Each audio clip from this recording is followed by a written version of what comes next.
कांग्रेस नेता पंडित कृपाशंकर शुक्ला की नातिन शंभवी शुक्ला ने आरोप लगाया है कि जिला प्रशासन द्वारा उनकी मां के मालिकाना हक के 2 फ्लैट का कब्जा किराएदारों को अवैध तरीके से दिलवा दिया गया। शंभवी ने कहा कि जिला प्रशासन की कार्रवाई से उनकी मां पूर्व पार्षद श्रीमती सोनिया शुक्ला की छवि धूमिल हुई है और वे इसके खिलाफ न्यायालयीन कार्रवाई करेंगी। शंभवी ने बताया कि जिला प्रशासन द्वारा बेसहारा वृद्ध और अन्य पीड़ित परिवारों को न्याय दिलाने के अभियान के तहत 2 दिनों पूर्व जिला प्रशासन द्वारा कार्रवाई करते हुए महावीर कृपा कॉम्प्लेक्स एयरपोर्ट रोड पर 2 फ्लैट का कब्जा किराएदार महेश शर्मा और रविशंकर तिवारी को दे दिया, जो कि अवैध है। शंभवी ने बताया कि दोनों व्यक्तियों द्वारा जिला प्रशासन को गुमराह किया गया। दोनों फ्लैट हमारी मां के नाम है और किसी भी तरह की पूर्व में रजिस्ट्री नहीं हुई है।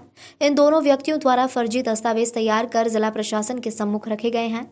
शंभवी ने कहा कि मैंने कलेक्टर महोदय के सामने वस्तुस्थिति रखी है और उनसे मांग की है कि उक्त दोनों व्यक्तियों ने जिला प्रशासन को भी गुमराह किया है, जिनके खिलाफ सख्त कार्रवाई की जानी चाहिए। शंभवी ने कहा कि मैं इंदौर के प्रतिष्ठित पंडित कृपाशंकर शुक्ला के परिवार से हूं और मेरी मां भी पूर्व पार्षद रह चुकी है। उक्त कार्रवाई से मेरी मां की छवि धूमिल हुई है। अब मैं उक्त कार्रवाई के खिलाफ अवमानना की कार्रवाई करूंगी। देखिए 1998 में मेरे पिता स्वर्गीय अतुल शुक्ला जी ने ये मल्टी बनाई थी महावीर कृपा एवेन्यू। इसमें 2 फ्लैट ऐसे थे जो हमने हमारे लिए रखे गए थे। फिर मेरे पिताजी ने ये जो एक फ्लैट है 303 और 304 तिवारी जी को रहने के लिए दिया गया था उस वक्त। उसके बाद ये अनुबंध लेख लेके आते हैं 1999 का मेरे पास कि ये हमारे बीच में हुआ था कि हमने 3 लाख रुपए देके ये फ्लैट खरीदा है। पहली बात, इसमें जो सिग्नेचर्स है वो मेरे पिता के है नहीं। दूसरी बात, 1999 में अगर अनुबंध लेख हुआ था तो 2007 तक ये लोग क्या कर रहे थे? मेरे पिताजी तब थे, इनने रजिस्ट्री क्यों नहीं कराई? 3 साल के लिए अनुबंध लेख वैलिड होता है, उसके बाद वो निरस्त हो जाता है। उसके बाद 2016 में आपने महेश शर्मा जी, जिनने मेरी माता जी के खिलाफ कंप्लेन लिखवाई है, 438 और 506 की धाराएं लगवाई है। 2016 में वो किराएदार बन के आते हैं और वो 2021 में मालिक बताते हैं अपने आप को। ये कैसे पॉसिबल है?